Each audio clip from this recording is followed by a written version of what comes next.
आप में से जवान फिल्म देखी है किसी ने? सुना तो सबने होगा, सुना है कि नहीं सुना?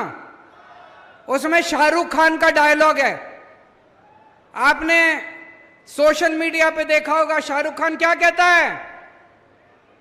ये वोट मांगने आएंगी पार्टियां, ये नेता वोट मांगने आएंगे, धर्म के नाम पे वोट मांगेंगे, जाति के नाम पे वोट मांगेंगे, धर्म और जाति के नाम पे वोट मत। तो नमस्कार दोस्तों, आप सभी का वापस स्वागत है आपका अपने यूट्यूब चैनल जनता के जनादेश में।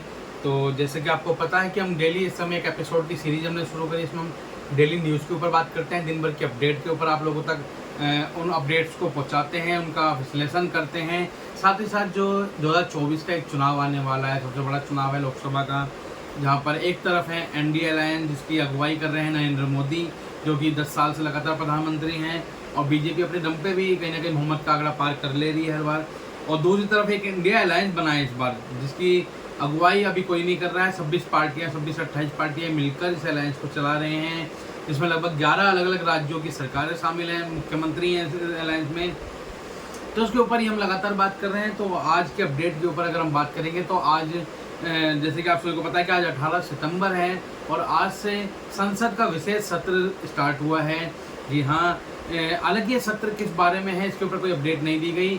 बस सुबह नरेंद्र मोदी बाहर संसद भवन के बाहर उन्होंने प्रेस को संबोधित किया और उन्होंने बताया कि ये काफ़ी महत्वपूर्ण सत्र होने जा रहा है और कई अहम निर्णय इस सत्र में लिए जाएंगे। तो हालांकि आशंकाओं का दौर चलने लग गया है, सब लोग अपने अपने कयास लगाने लगे हैं कि क्या होने जा रहा है, क्या यूसीसी बिल आने वाला है, क्या महिला आरक्षण के ऊपर कोई बिल पास होने वाला है बिल, या फिर वन नेशन वन इलेक्शन के ऊपर कुछ बात होने जा रही है, या ओबीसी आरक्षण को बढ़ाने की बात हो सकती है, या क्या चीज़ होने वाली है, किसी स्टेट में चुनाव की घोषणा हो सकती है। ये सारी चीज़ें लगातार अभी कयास ही लगाए जा रहे हैं, तो इसके बारे में जल्द पता चल सकता है। अगर मैं आपको बताऊं कि इस संसद सत्र की शुरुआत जो हुई उसमें आज सुबह सबसे पहले नरेंद्र मोदी ने संबोधित किया संसद को, लगभग 50 मिनट के आसपास का संबोधन रहा और उन्होंने सभी पुराने पूर्व प्रधानमंत्रियों को याद किया, सभी सरकारों को याद किया, जवाहरलाल नेहरू से लेके लास्ट प्रधानमंत्री मनमोहन सिंह तक सभी को याद किया उन्होंने। सभी के क्या क्या सफलताएं रही उस सारी सफलताओं को गिनाया। और साथ ही साथ एक चीज़ और निकल कर आ रही है कि ये संसद में शायद आखिरी टाइम होगा इस पुराने संसद में, इसके बाद नई बिल्डिंग जो संसद भवन की बनी है उसमें शिफ्ट कर जाएंगे। तो इसलिए एक तरह से स्टार्टिंग फेज में ये रखा गया है कि यहाँ से विदाई समारोह एक तरह से स्टार्ट हो चुका है और फिर नई संसद भवन में अगुवाई वहाँ पे की जाएगी। लेकिन इसके साथ क्या आने वाला है, इस पर लगातार सबकी खबरें बनी हुई हैं। अगर हम इसके बारे में कुछ अपडेट के ऊपर बात करें तो आप लोगों को मैं बता देता हूँ। मैं अपडेट अगर देना चाहूँ तो एक सेकंड मुझे दीजिएगा कि अगर अभी की अपडेट के बारे में बताऊँ तो लोकसभा और राज्यसभा की कार्यवाही जो है कल तक के लिए स्थगित कर दी गई है और अब से कुछ देर बाद ही कैबिनेट की मीटिंग होने वाली है। कल से कैबिनेट की मीटिंग स्टार्ट हो चुकी है। कल पहले हाफ में संयुक्त तो सत्र चलाया जाएगा, बाद में फिर उसके बाद दोनों अलग अलग सदनों की कार्यवाही स्टार्ट हो जाएगी। और अभी कैबिनेट की मीटिंग चल रही है, प्रधानमंत्री इसमें मौजूद हैं, गृह मंत्री हैं, रक्षा मंत्री हैं, सारे मंत्री उसमें मौजूद हैं। तो देखना होगा कि अचानक से ये कैबिनेट की मीटिंग क्यों बुलाई गई है। अमूमन हम बात करें तो बुधवार के आसपास ये मीटिंग होती है, सोमवार को कभी मीटिंग नहीं होती है कैबिनेट की। लेकिन आज ऐसा खास क्या था ये देखना जरूर होगा कि ऐसी क्या बात है जो कि संसद का विशेष सत्र बुलाया गया है। तो इस सब पे नजर लगातार बनी हुई है। देखना होगा कि क्या कैबिनेट की मीटिंग के बाद क्या कुछ निकल कर सामने आता है, या फिर कल या परसों संसद के विशेष सत्र के दूसरे दिन या तीसरे दिन क्या खबर सामने आती है कि क्या कोई अपडेट आने वाली है या कुछ होने वाला है। अच्छा, अगली खबर की तरफ अगर हम चलेंगे तो इससे अलग दक्षिण भारत में भारतीय जनता पार्टी को एक झटका लगा है। AIADMK ने बीजेपी के साथ गठबंधन अपना खत्म कर दिया है। औपचारिक रूप से उन्होंने ऐलान कर दिया है कि बीजेपी के साथ कोई गठबंधन नहीं होगा। तमिलनाडु की अगर राजनीति में बात करें तो दो मेन घटक दल हमेशा रहते हैं, DMK और AIADMK। इन दोनों के बीच में ही पूरी राजनीति घूमती रहती है। DMK इस समय फिलहाल कांग्रेस के साथ है और AIADMK बीजेपी के साथ थे, लेकिन अब बीजेपी के साथ उन्होंने अपना गठबंधन खत्म कर दिया। तो ये एक बहुत बड़ा, कहीं ना कहीं देखा जाए तो बहुत बड़ा झटका भारतीय जनता पार्टी के लिए है दक्षिण भारत में। और अगर इसके अलग अगर हम आम आदमी पार्टी को लेकर अगर बात करें तो आम आदमी पार्टी की तरफ से आज अगर बात करें तो आज मध्य प्रदेश में मध्य प्रदेश के अंदर अरविंद केजरीवाल की एक बड़ी रैली का आयोजन किया गया, जिसमें बताया गया कि लगभग 1 लाख से ज़्यादा का क्राउड मौजूद है अरविंद केजरीवाल को सुनने के लिए। तो ये अपने आप में एक खास बात है कि अरविंद केजरीवाल लगातार आक्रामक होते जा रहे हैं और चुनावी रैलियों को संबोधित कर रहे हैं, चाहे वो छत्तीसगढ़ हो, चाहे वो मध्य प्रदेश हो, चाहे वो राजस्थान हो। तीनों राज्यों पे है, कहीं ना कहीं आम आदमी पार्टी की पैनी नज़र है और विधानसभा चुनाव उनको लगातार वो टारगेट कर रहे हैं। और आज वो केजरीवाल की गारंटी उन्होंने मध्य प्रदेश को दी है। तो पहले जरा हम सुन लेते हैं कि अरविंद केजरीवाल ने अपने संबोधन में क्या कहा। और आजकल इन्होंने एक और जुमला शुरू किया है, कहते हैं 1 नेशन 1 इलेक्शन। मैं आपसे पूछना चाहता हूं, नेता काबू नहीं आते किसी के, कब काबू आते हैं नेता? चुनाव में काबू आते हैं। जब चुनाव होता है तब नेताजी आपके सामने हाथ जोड़ के आते हैं, आपके घर का दरवाजा खटखटाते हैं, आपसे बड़ी मीठी मीठी बातें करते हैं। जो आप कहते हो सब चांद मांगोगे, चांद भी देंगे नेताजी। चुनाव में काबू आते हैं नेता। कभी विधानसभा चुनाव होता है, कभी लोकसभा चुनाव होता है, कभी पंचायत चुनाव होता है, कभी नगर निगम का चुनाव होता है। अब ये नेताओं ने, बीजेपी वालों ने मिलकर ठान ली, बोले यार रोज रोज की पचड़ा खत्म करो, 5 साल में अब एक ही चुनाव होगा। सारे चुनाव कहते हैं एक साथ होंगे, सारे चुनाव एक साथ कराएंगे, 4.5 साल घूमेंगे, ऐश करेंगे पूरी दुनिया में। पेरिस जाएंगे, टोक्यो जाएंगे, लंदन जाएंगे, अमेरिका जाएंगे, कनाडा जाएंगे, सिंगापुर जाएंगे, ऐश करेंगे 4.5 साल।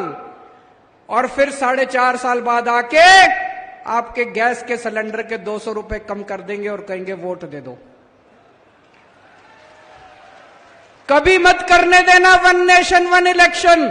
मैं तो कहता हूं हर महीने इलेक्शन होना चाहिए। ये नेता काबू में तो रहेंगे, जनता का कुछ काम तो करेंगे। हर महीने चुनाव होना चाहिए, हमें कोई दिक्कत नहीं है।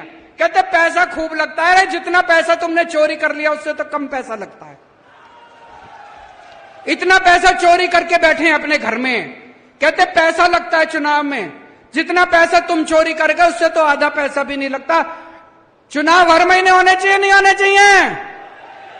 ये सारे जुमले का रखे 1 नेशन 1 इलेक्शन। कभी 1 नेशन 1 इलेक्शन नहीं हो सकता। क्या होना चाहिए?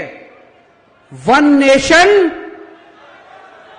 1 एजुकेशन, एक शिक्षा प्रणाली।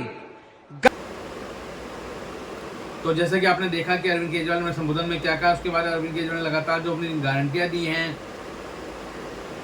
तो और एक बात जरूर देखने वाली कि कांग्रेस हो चाहे बीजेपी हो, दोनों ही पार्टियों पे विधानसभा चुनाव को लेकर अरविंद केजरीवाल लगातार आक्रामकता दिखा रहे हैं। और ये सही भी है, क्योंकि मेरे ख्याल से एक बात साफ हो गई है कि जो इंडिया अलायंस बना है ये लोकसभा के लिए इसका गठबंधन हो रहा है, हालांकि विधानसभा के लिए अभी कोई ऐसी बात सामने नहीं आई है।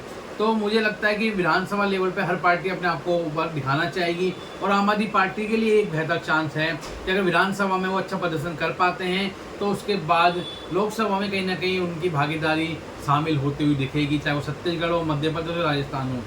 तो ये जरूर देखना होगा।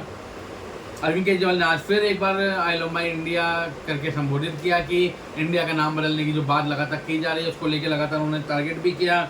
जैसे कि हमने आपको वीडियो दिखाया था, जवान मूवी का जिक्र भी अरविंद केजरीवाल ने किया कि जब जवान मूवी में बोला गया है कि जो आप लोगों को शिक्षा दे, स्वास्थ्य दे, उसी को वोट दीजिए, धर्म जाति के आधार पे वोट ना दीजिए। तो उसको लेकर भी अरविंद केजरीवाल ने तंज कसा, अपनी बात बखूबी तरीके से रखी। तो ये कुछ समाचार आज के दिन भर के आज के अपडेट थी कुछ कि, और अभी जैसे कि कैबिनेट की मीटिंग के बाद जो भी सामने आएगा उसको लेकर भी हम आप लोगों तक बात रखेंगे।